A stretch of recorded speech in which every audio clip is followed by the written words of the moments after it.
السلام علیکم۔ مرجان قطب کے آفیشیل یوٹیوب چینل پہ آپ سب کو خوش آمدید۔ آج ہم حب ناول کی پہلی قسط کا آخری باب سنیں گے۔ میں معافی چاہتی ہوں، منمناتی آواز پر ارمان نے چونک کر اس کو دیکھا جو سرخ خفگی سے پھولے گالوں کے ساتھ نظریں جھکاتے اس سے بحالت مجبوری جس طرح معافی مانگ رہی تھی۔ ارمان کی سبز آنکھیں مسکرا اٹھیں۔ کوئی بات نہیں، آئندہ احتیاط کیجیے گا۔ اس کے جواب پر وردہ نے سر اٹھا کر کینہ توز نظروں سے اس انگریز چور کو دیکھا جس کی سبز آنکھیں نگینوں کی طرح چمک رہی تھیں۔ نخوت سے سر جھٹک کر وہ ردا کو کھینچتے ہوئے وہاں سے تیزی سے نکل گئی۔ معاف کرنا یار، چھوٹی ہے سب سے اس لیے ایسی ہے۔ دستگیر کی معذرتی آواز پر وہ اپنے خیال سے ٹھٹک کر اس کو دیکھنے لگا۔ کیا ہو گیا ہے یار؟ کوئی بات نہیں، تیری بہن میرے لیے بہت قابل عزت ہے، مسکرا کر دستگیر کے شانے پر بازو دراز کرتے ہوئے اس نے کہا، جبکہ ادھر ادھر کچھ تلاشتا دستگیر مسکرا بھی نہ سکا۔ کیا بات ہے، تیری خوشی میں دعوت ہے اور تو ہی چراغ کی طرح بجھا ہوا ہے، ارمان نے شرارتی لہجے میں کہتے ہوئے اس کو ہنسانے کی سبیل کرنا چاہی، مگر اس میں کامیاب نہ ٹھہرا۔ اس کو آج تو یہاں ہونا چاہیے۔ اس کی سوگوار آواز پر ارمان نے اس کو دیکھا جس کا ضبط اب رخصت ہو جانے کو تھا۔ وہ دیکھ سائم بلا رہا ہے۔ اس کا دھیان ہر طرف سے جیسے ہٹانا چاہا۔ دستگیر نے چونک کر سائڈ پر دیکھا جہاں سے سائم مسکرا کر چلتا ہوا ان دونوں کی جانب ہی آ رہا تھا۔ کھانا شروع ہونے والا ہے چیف گیسٹ صاحب، اور آپ یہاں تاریکی میں کھڑے ہیں، سائم نے مسکرا کر ارمان سے گلے ملتے ہوئے اس کو کہا جو سنجیدہ معلوم ہو رہا تھا۔ ایگزیکٹ یہی کہہ رہا تھا میں اس کو۔ ارمان کے تائیدی انداز پر دستگیر نے گہرا سانس لیا۔ کوئی یہاں اس کو اس کے دل کی سوگواری کو نہیں سمجھ رہا تھا۔ کسی کو زخرف مرتضیٰ کے دستگیر مصطفیٰ سے بہت دور جاتے قدموں کی آہٹ سنائی نہیں دے رہی تھی۔ اس کا جی چاہا وہ ہر اس منظر سے غائب ہو جائے جہاں وہ نہیں تھی، لیکن چلیں۔ اس کے کہے جانے پر سائم نے ارمان کو سوالیہ نظروں سے دیکھا اور ارمان کو نہ چاہتے ہوئے بھی لا علمی میں کندھے اچکانے پڑے۔ لان میں ہی ٹیبلوں اور کرسیوں کی ایک لائن سی لگا دی گئی تھی جہاں برقی قمقموں کی روشنی میں سبھی کھانے اور خوشگپیوں میں مشغول تھے سوائے مصطفیٰ صاحب اور دستگیر کے۔ وہ جو چاولوں کی پلیٹ میں بے دلی سے چمچہ ہلا رہا تھا، گہرا سانس لے کر سب کے خوش باش مسکراتے چہروں کو دیکھنے لگا اور مزید الجھ رہا تھا، دل برداشتہ ہو رہا تھا، لیکن چہرہ پھیر کر اس نے جیسے ہی اپنے بابا کو دیکھا وہ ٹھہر گیا۔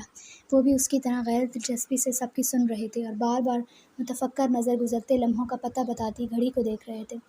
ہے نا بھائی صاحب؟ سیف چچا نے مسکرا کر ان سے کچھ کہا اور جس طرح وہ چونکے، کھانے کی ٹیبل پر یکدم دبیز خاموشی چھا گئی۔ کیا پوچھ رہے تھے؟ انہوں نے پانی کا گلاس بھرتے ہوئے سرسری انداز میں کہا، جبکہ فیروزہ بیگم ناگواری سے ان کی پریشانی اور تفکر کو دیکھ رہی تھیں۔ وہ سائم کی شادی کے فنکشنز کا، انہوں نے اپنے بیٹے کو دیکھتے ہوئے بات سنبھالنی چاہی۔ اگلے ہفتے سے شروع تو ہے سب، اللہ خیر سے سب کرے۔ پانی پی کر انہوں نے اپنا سیل فون اٹھایا اور کرسی دھکیل کر اٹھ کھڑے ہوئے۔ آپ کھانا تو صحیح سے کھائیں، مہمانوں کی وجہ سے فیروزہ بیگم نے دبی دبی ناگواری بھری آواز میں کہا۔ بس کھا چکا ہوں پیٹ بھر کر، انہوں نے نرمی سے کہا اور کچھ بھی مزید کہے بغیر احمد دورانی کے ٹیبل کی جانب بڑھ گئے۔ کتنا مزہ آنے والا ہے سائم بھائی؟ خاموشی کو وردہ کی چہکتی آواز نے توڑا اور ارمان نے پھر سے اس آواز پر سامنے دیکھا، وہ جو عین اس کے سامنے ہی بیٹھ کر چاولوں سے بھرپور انصاف کر رہی تھی۔ ارمان کو دیکھ کر انتہائی برے برے منہ بنانے لگی۔ اپنی ابھر آنے والی مسکراہٹ کو بمشکل دبا کر وہ کھانے کی پلیٹ کی جانب متوجہ ہو گیا، جبکہ اپنے برابر خاموشی سے اٹھتے دستگیر کو دیکھ کر اس نے چہرہ اٹھا کر سب کو دیکھا۔ سب اپنے کھانے اور باتوں میں مصروف پھر سے ہو گئے تھے سوائے فیروزہ آنٹی کے۔ وہ بغور ان کی عقابی بے چین نظروں کو دور جاتے دستگیر پر ٹکی دیکھ رہا تھا۔ میں یہ سوچوں کہ اسے یاد کراؤں بھی تو کیا تھی محبت تو کوئی بھول کہاں سکتا ہے۔ گھر کے عقبی لان میں آ کر وہ جیسے خود کو اور اپنے دل کو قدرے پرسکون ہوتا محسوس کر رہا تھا۔ دوسری جانب کی نسبت یہاں خاموشی بھی تھی اور مدھم چاند کی روشنی ہی واحد روشنی کا ذریعہ تھی۔ عموماً یہاں بھی لائٹس دن کا سما پیش کیا کرتی تھیں، لیکن دوسری جنم ہوتی دعوت کو اثر انگیز بنانے کے لیے یہاں کی تمام روشنیاں گل کی گئی تھیں۔ وہ جاتی گرمیوں کی رات تھی، اس لیے فضا میں مٹی کی مہک اور ہلکی ہلکی ہوا اس کے تھکتے اعصاب کو سکون پہنچا رہے تھے۔ وہ جسے جلا وطنی، وہاں کی سخت محنت، اکیلا پن، اپنوں کی جدائی تک نے نہیں تھکنے دیا تھا، وہ کسی کی بے رخی اور لاپرواہی پر بری طرح تھک رہا تھا۔ مسئلہ سارا یہی تو تھا کہ اس کا شمار کسی میں نہیں ہوتا۔ وہ دستگیر کی سونا اس کی زخرف تھی جس کے ہاتھ دستگیر کے دل کے تمام موسموں کا اختیار تھا۔ اس کا دل اب یہاں آ کر سب بھلا کر لالچی ہو کر خوش فہمی میں مبتلا ہو رہا تھا۔ گہرا سانس لے کر چہرہ آسمان کی جانب اٹھائے وہ خاموشی سے پورے چاند کو دیکھ رہا تھا۔ وہ بھی تو ایسی ہی رات تھی، سہانی رات، خوبصورت آتی گرمیوں کی شب، جب اس نے اپنے دل کو کھو دیا تھا، جب اس کا دل اس کے ہاتھوں سے پھسل کر اس کی ہمراہی میں بے سوچے سمجھے چل پڑا تھا۔ اس کی سنہری فسوں پھونکتی خاموش آنکھوں نے ایسی ہی ایک رات میں اس کا سارا قرار لوٹ کر اس کو کسی انجان راہ کا مسافر بنا دیا تھا۔ زخرف سے ہونے والی اس کی پہلی ملاقات وہ یاد کرے یا تب جب اس کا دل اس کا نہیں رہا تھا؟ دل اس کی انگلی تھام کر اس کو پہلی ملاقات والے دن لا کھڑا کر رہا تھا۔ وہ گرمیوں کی چھٹیوں کے آخری 15 دن چل رہے تھے، جن دنوں عموماً اسکول کالجز میں گرمیوں کی چھٹیاں جون، جولائی اور 13 اگست تک ہوتی تھیں، 14 اگست تک ہوتی تھی۔ یہی وہی دور تھا۔ ایسے میں ان سب کو بھی اسکول، کالجز اور یونیورسٹی سے چھٹیاں ملی ہوئی تھیں، جن کا بھی اختتام 15 دن بعد ہونے کو تھا۔ اس سجیلی شام کو وہ اور سائم باہر سے کرکٹ کھیل کر تھکن اور پسینے سے نڈھال، ہنستے مسکراتے مین گیٹ دھکیل کر اندر آ رہے تھے۔ جوگرز کی مٹی وہیں جھاڑنے کے لیے وہ سرسبز لان کے پاتھ وے پر رکتے ہوئے اپنے جوگرز گھاس پر رگڑنے لگا۔ ارے یار، ایسے ہی آ جا۔ ہمیشہ کی طرح سائم یوں ہی مٹی سے اٹے جوتوں کے سنگ گھاس کو رونتا ہوا لکڑی کے دروازے پر کھڑا اس کو پکار رہا تھا۔ ایک سیکنڈ آیا جوگرز جھاڑ کر وہ ساتھ ہی خوبصورت پھولوں سے سجی کیاریوں کی سمت نلکے کی جانب بڑھا اور پھر جھک کر کھولتے ہوئے اپنا منہ دھو رہا تھا کہ چہرہ پھیرتے ہی اس کی نگاہ کبھی لان سے لہراتے سے آنچل سے ٹکرائی۔ انچنبے سے وہ یوں ہی جھکا کھڑا رہا۔ ہمارے گھر میں کون اتنے بڑے دوپٹے اوڑھتا ہے؟ وہ بے شک ایک مہذب ایلیٹ گھرانے سے تعلق رکھتا تھا، لیکن پھر بھی ان کے گھر کی عورتیں گھر کے اندر دوپٹہ سر پر نہیں اوڑھا کرتی تھیں۔ کچھ سوچ کر وہ تیزی سے اخبی لان کی طرف بڑھا۔ وہ حیرت سے کھڑا اس صوفے والے جھولے پر حجاب اوڑھے کسی انجان لڑکی کو دیکھ کر ٹھٹک گیا، جس کا اس کی جانب نیم رخ تھا۔ دم توڑتی سورج کی شعاعیں اس اجنبی لڑکی کے چہرے سے ٹکرا کر اس کو مزید نمایاں کر رہی تھیں۔ وہ جو یوں ہی خاموشی سے آگے بڑھ رہا تھا، قریب آ کر حیرانگی سے رک گیا۔ کون ہیں آپ؟ اجنبی آواز پر اس لڑکی کے اندر ہلچل ہوئی اور اس نے اپنا حجاب کی طرح اوڑھ رکھا دوپٹہ گھبرا کر درست کیا اور پھر چہرہ پھیر کر دیکھا۔ دستگیر زندگی میں پہلی بار اتنی خاموش اور سوگوار آنکھیں دیکھ رہا تھا۔ تبھی دل میں ہلچل ہوئی اور پھر اس کے دماغ میں کوندہ سا لپکا۔ آپ مرتضیٰ چاچا کی بیٹی ہیں؟ اس کے اگلے سوال پر اس نے اسی خاموشی سے چہرہ واپس پھیر لیا، البتہ سر ہلکے سے اس بات میں ہلایا گیا۔ نہ جانے کون سی شے تھی جس نے بڑے پرزور طریقے سے دستگیر کو اس کی جانب کھینچا۔ میں آپ کی مصطفیٰ تایا کا بیٹا ہوں، دستگیر۔ اس کے بتائے جانے پر وہ ٹھٹک کر پھر اس کو دیکھنے لگی۔ دستگیر اس کے چہرے کی گھبراہٹ کو کم ہوتے دیکھ رہا تھا، لیکن اس عمر کی لڑکیوں کو اس نے بے حد شوخ اور چنچل دیکھا تھا۔ اس کی اپنی بہنیں اس کی مثال تھیں، جبکہ یہ لڑکی بے حد سنجیدہ اور خاموش لگ رہی تھی۔ آپ کا نام کیا ہے؟ کچھ سوچ کر وہ اس جھولے کے سائڈ پر پڑے بینچ پر بیٹھ گیا۔ زخرف، وہ لڑکی جس کی عمر وہ دیکھ سکتا تھا کہ 15 کے قریب ہے، بہت مدھم سا بولی۔ اس کی آواز اتنی نرم اور آہستہ تھی کہ دستگیر لمحے بھر کو خاموش ہو گیا۔ زخرف، سنبھل کر اس نے زیر لب کہا۔ زخرف ہے میرا نام۔ اس نے اپنے نام میں آتی رے کے اوپر موجود پیش پر زور دیتے ہوئے آہستگی سے کہا، جبکہ دستگیر کے چہرے کو مسکراہٹ چھو گئی۔ کیا مطلب ہے اس کا؟ اس نے خود کو کہتے سنا، دلچسپی سے۔ سوال کا؟ سوالیہ نظروں سے اس کو دیکھتے ہوئے سوال آیا تو دستگیر نے بمشکل اپنی ہنسی دبا کر نفی میں سر ہلایا۔ آپ کے نام کا؟ یہ گفتگو اس کو مسکراہٹ سے نواز رہی تھی۔ سونا، لفظی جواب پر دستگیر نے سمجھ کر سر ہلایا۔ کہتے ہیں کہ نام کا اثر بہت ہوتا ہے، تو آپ بہت سوتی ہوں گی۔ اس کی اگلی بات پر اس 15 سالہ زخرف نے چہرہ پھیر کر اس کو دیکھا، جو خود کو اس کا کزن کہہ رہا تھا۔ وہ خود نہیں جانتی تھی کہ وہ اس کی بے ربط باتوں کا جواب آخر دے ہی کیوں رہی ہے۔ شاید اس لیے کہ اندر اس گھر میں لگتی اس کے نام کی بیٹھک کے فیصلے اس کے کان میں نہ پڑ سکیں۔ یہ مطلب نہیں ہے۔ اس کی سنجیدگی اس نوعمر لڑکے کو ٹھٹکا رہی تھی۔ تو پھر کیا مطلب ہے آپ کے نام کا؟ دونوں ہاتھ باہم ملا کر جوڑتے ہوئے اس احتجاج پر اس کو بھی سنجیدہ ہونا پڑا۔ گولڈ کو عربی میں کہتے ہیں۔ اس کے جامع جواب پر وہ چونک کر سیدھا ہوا۔ زخرف؟ اس کے سوالیہ تصدیقی انداز پر زخرف نے اسبات میں سر ہلایا۔ پھر تو آپ بہت قیمتی ہوں گی۔ اچانک سے اس کے منہ سے یہ جملہ پھسل گیا۔ شاید اس سنہری سی لڑکی کو دیکھ کر وہ ایسا سوچ رہا تھا، جبکہ اس کی بات پر پہلی بار اس کے تاثرات میں تیزی سے تبدیلی آتے دیکھنے لگا۔ نہیں، میں قیمتی تو نہیں ہوں۔ شاید زندگی میں اس کو ایسا کسی نے پہلی بار کہا تھا، پہلی بار بتایا تھا۔ تبھی اس کے دکھتے دل نے حیرانگی سے قدرے سائڈ پر بیٹھے لڑکے کو دیکھا، جس کی آنکھوں میں اس کی بات سن کر سوال اتر آئے تھے۔ قیمتی شے کو تو لوگ اپنے پاس رکھنے کی کوشش کرتے ہیں نا، ہے نا؟ اس کی اگلی بات پر دستگیر نے حیرت سے اس لڑکی کو دیکھا۔ وہ سمجھ نہیں سکا کہ وہ سوال ہے یا وہ اسے بتا رہی ہے۔ وہ لڑکی جو اس سے 5 سال چھوٹی مگر عقل، مدبرت اور سنجیدگی میں کئی سال بڑی لگ رہی تھی۔ میری طرح دوسروں کی جھولی میں اسے ڈالنے کے لیے قلم نہیں پھینکتے، وہ جیسے کہیں اور محو سی کہہ رہی تھی۔ قلم پھینکنا مطلب؟ آج دستگیر مصطفیٰ کو بہت سے مطلب کے معنی درکار تھے۔ قرآن دازی، یتم سر جھکا کر وہ اپنے ہاتھوں کو مسل رہی تھی۔ میرے لیے اندر سب قلم پھینک رہے ہیں کہ مجھے کون رکھے گا۔ اگر میں قیمتی ہوتی تو اس کی ضرورت نہیں پڑتی۔ اس کی اگلی تفصیلی بات پر دستگیر نے چہرہ پھیر کر پیچھے موجود ڈرائنگ روم کی کھڑکی کو دیکھا، جہاں وہ اپنے سب گھر والوں کو بیٹھے دیکھ رہا تھا۔ جہاں صرف ایک چہرہ نیا تھا، وہ تھا دستگیر کی خالہ اور اس 15 سالہ لڑکی کی ماں کا۔ وہ جانتا تھا کہ مرتضیٰ چاچا اور اس کی نیلم خالہ کی کچھ سنجیدہ وجوہات کی وجہ سے طلاق ہو گئی تھی۔ اس کے بعد وہ اپنی بیٹی کو ساتھ لے کر گئی تھی، جسے وہ اب دیکھ رہا تھا، لیکن اب وہ پھر سے ان کے سامنے تھی، نہ جانے کیوں۔ قلم پھینکنا، یہ لفظ میں نے پہلی بار سنا ہے۔ چہرہ واپس پھیر کر اس نے نرمی سے کہا۔ چہرے پر پہلے والا لاؤبالی پن مفقود تھا۔ میں نے دوسری بار سنا ہے۔ ہاتھوں کو گود میں رکھ کر اس نے آہستگی سے کہا۔ پہلی بار کب سنا؟ اس کے جھکتے سر کو دیکھ کر اس نے کریدنا چاہا۔ پہلی بار حضرت مریم علیہ السلام کے لیے ان کے اپنے قلم پھینک رہے تھے۔ اس کی اگلی بار کہی جانے والی بات نے دستگیر کو بھونچکا کر دیا، اور دوسری بار وہ جانتا تھا، پھر بھی اس نے سوال اٹھایا۔ دوسری بار میرے اپنے میرے لیے قلم پھینک رہے ہیں۔ اس کی آواز میں سوگواری محسوس نہیں کی جا سکتی تھی۔ جب ایک ہی شے یا انسان کے بہت سے دعوے دار ہوں تب عموماً قلم پھینکے جاتے ہیں۔ خود نہیں جانتا تھا کہ اس نے یہ فلسفہ کیسے اور کیوں بگاڑ لیا۔ ایسا ہوتا ہوگا، مگر حضرت مریم اور میرے معاملے میں ایسا نہیں ہوا۔ اس کی دو ٹوک بات پر دستگیر نے گہرا سانس لیا۔ اچھا، لیکن میں نے تو سن رکھا ہے کہ حضرت مریم علیہ السلام کی پرورش کسی نبی علیہ السلام نے کی تھی شاید۔ اس نے اپنی ناقص علم کو کھنگال کر کچھ نیا اضافہ کرنا چاہا۔ حضرت زکریا علیہ السلام تھے وہ۔ ہر کسی کو وہ نہیں مل جاتے، ہر کسی کی پرورش ان جیسوں کے ہاتھ نہیں ہوتی۔ اب کہ اس کی آواز میں جو دکھ بولنے لگا تھا، اس نے دستگیر کے پہلے سے نرم دل کو مزید سوگوار کرنا شروع کر دیا۔ وہ نہیں جانتا تھا کہ وہ اس لڑکی کے پاس پچھلے 2 گھنٹے سے بیٹھا ہوا ہے، بغیر اس کا ادراک کیے۔ زخرف نے پیچھے سے آتی اونچی آوازوں پر چہرہ پھیر کر دیکھا۔ دستگیر بھی تیزی سے اٹھ کھڑا ہوا اور ان تیز آوازوں پر چہرہ پھیر کر اس کو دیکھنے لگا جس کی تقدیر کا فیصلہ ہونے والا تھا۔ ان سنہری آنکھوں میں خاموشی گہری ہوتے دیکھ کر اس نے نگاہوں کا زاویہ دل و نظر کے بدل جانے کے خوف سے کر لیا تھا۔ وہ آج بھی ان سب کے درمیان کیوں نہیں تھی؟ دل بس سوگواری اور ملال سے پھٹا جا رہا تھا۔ گاڑی اندر کھڑی کر کے وہ اب دروازہ بند کر رہی تھی۔ سامنے ہوتی دعوت کے پیش نظر وہ پچھلے دروازے سے گاڑی اندر لے کر آئی تھی۔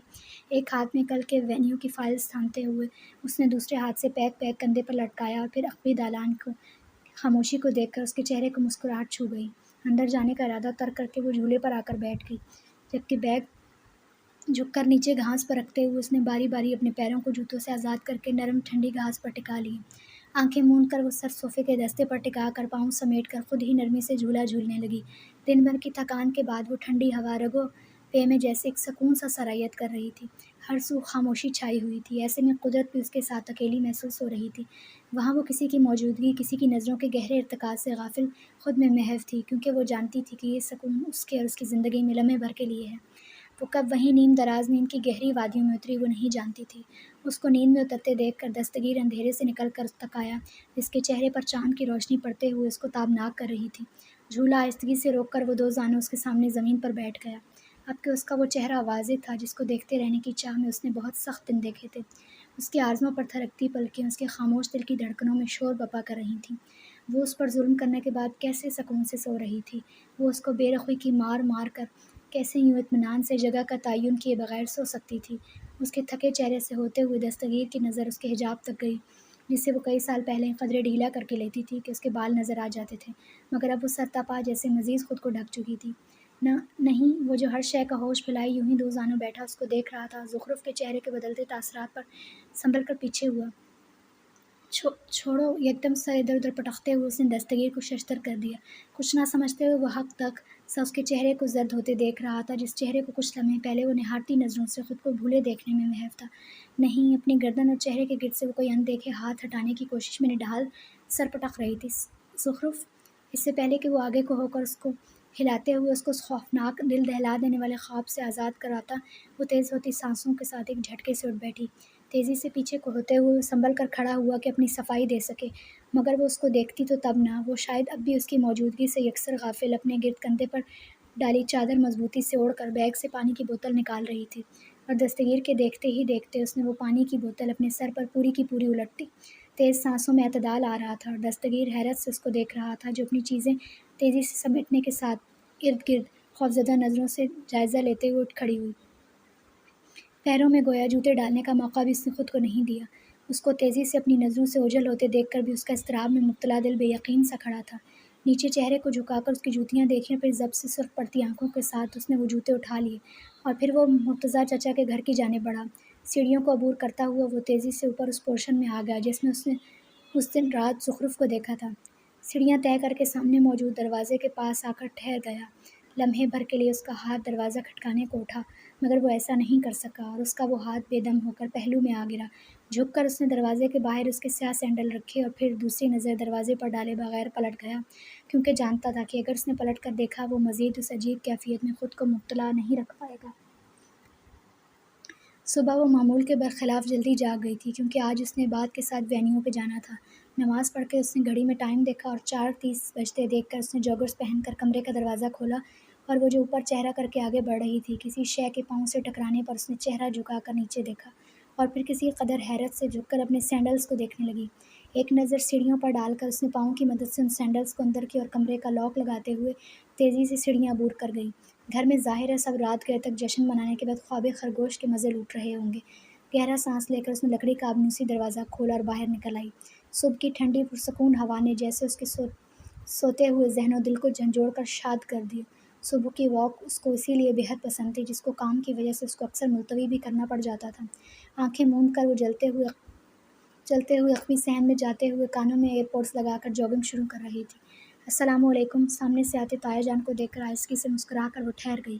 کانوں سے ایک ایئر پوڈ نکال کر ان کو دیکھا جو یقیناً اس کو وہاں دیکھ کر جوگرز کے ساتھ اہتمام کر کے آئے تھے۔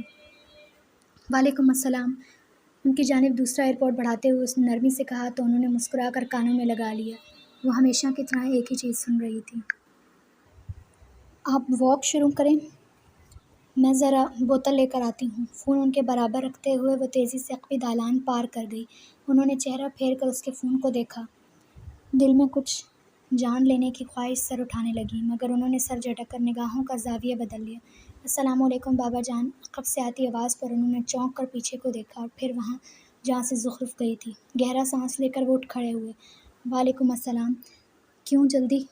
تم کیوں جلدی جاگ گئے؟ ان کے سوال پر وہ جو ان کے کانوں میں ایئر پوڈز دیکھ رہا تھا مسکرا دیا۔ کمپنی کے پروجیکٹ کا ایونٹ ہے تو ایونٹ پلانر کو وینیو دکھانا ہے۔ اس کے جواب پر انہوں نے سر ہلایا۔ خاموشی پر اس نے ان کے کانوں سے ایئر پوڈ نرمی سے نکال لیے۔ کیا سن رہے ہیں؟ کہیں امی جان سے چھپ کر؟ شرارتی لہجے میں کہہ کر اس نے بات ادھوری چھوڑ کر ایئر پوڈ کانوں میں لگا لیا جبکہ وہ نہ چاہتے ہوئے بھی ہنس پڑے۔ وہ اس سے ناراض نہیں تھے۔ بدمعاش باپ کو ایسے کہتے ہیں؟ انہوں نے اس کے کندھے پر تھپڑ مارا جبکہ وہ کسی قدر حیرانگی سے سورہ ملک کی خوبصورت تلاوت سننے لگا۔ یہ کون سے قاری ہیں؟ بہت اچھی رلا دینے والی آواز ہے ان کی۔ اس کے سوال پر وہ چونک کر اس کو دیکھنے لگے۔ زری بھی یہی کہتی ہے۔ قاری مشاری کی سورہ ملک اس کے دل کو رونے کا بہت اچھا موقع فراہم کرتی ہے۔ ان کے کہے جانے پر اس نے چونک کر ان کو دیکھا جن کے چہرے پر بات کے آخر میں اداس کر دینے والی مسکراہٹ چھا گئی تھی۔ دستگیر نے خاموشی سے ایئر پوڈ نکال کر سائڈ پر رکھ دیا۔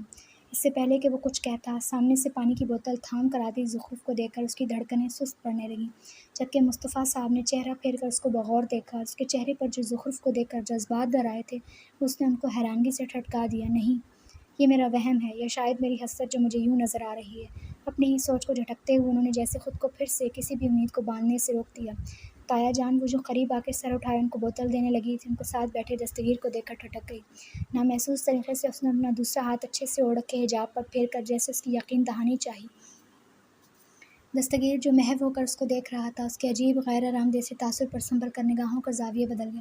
السلام علیکم۔ زخرف کی مدھم آواز پر اس نے حیرانگی سے اس کو دیکھا جو اس کو نظر انداز کر کے اب اس کے باپ کو بوتل تھما رہی تھی۔ وعلیکم السلام۔ اس نے خود کو بے حد آہستگی سے کہتے سنا۔ شاید وہ آواز اس تک ہی محدود رہی تھی۔ یہ دستگیر ہے، تم نے پہچانا زری؟ وہ جب بولے تو ان کے لہجے میں بے حد اشتیاق سا تھا۔ فون اٹھاتی زخرف نے ان کے لہجے کو محسوس کر کے ان کو دیکھا جن کی آنکھیں چمک رہی تھیں۔ وہ ان کے معصومانہ پن پر دھیرے سے مسکرا دی اور دستگیر نہ جانے کتنے سالوں بعد وہ دل کو چراتی مسکراہٹ دیکھ رہا تھا۔ اس کا مسحور ہو جانا واجب تھا۔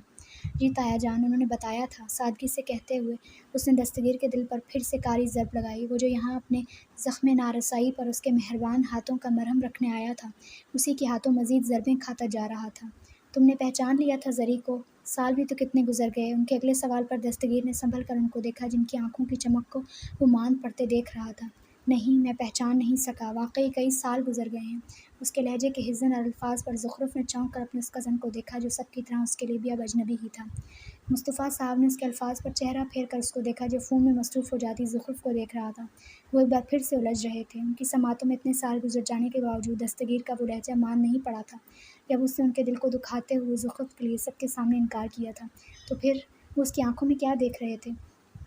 تایا جان، میں پھر چلتی ہوں، عباد کا میسج آ گیا ہے۔ خاموشی کو توڑتے ہوئے اس نے پہل کی تھی۔ تم پھر سے ناشتہ نہیں کرو گی؟ اس کو پانی کی بوتل واپس تھماتے ہوئے وہ جیسے پوچھ نہیں رہے تھے۔ جی، میں آفس جا کر کھا لوں گی، اللہ حافظ۔ عجلت میں فون تھام کر ساتھ بیٹھے شخص کو یکسر بھلا کر وہ تیزی سے پلٹی۔ زخرف وہ جو چند قدم ہی آگے بڑھی تھی اس سماعتوں کے لیے انجان ہوتی آواز پر چونک کر ناسمجھی سے پلٹی۔ دستگیر نے اس کے پلٹنے پر خاموشی سے ہاتھ میں تھاما سیاہ ایئر پوڈ سامنے کیا۔ زخرف نے ایک نظر اس کو اور پیچھے بیٹھی تایا جان کو دیکھا۔ آپ اسے ڈسٹ بن میں پھینک دیں۔ اس نے ایئرپورٹ کو دیکھے بغیر نرمی سے کہا اور پھر پلٹ کر چلی گئی، جبکہ وہ حیرانگی سے یوں ہی ہاتھ آگے بڑھا کر کھڑا رہا۔ زخرف کسی اور کی ہاتھ لگائی ہوئی چیز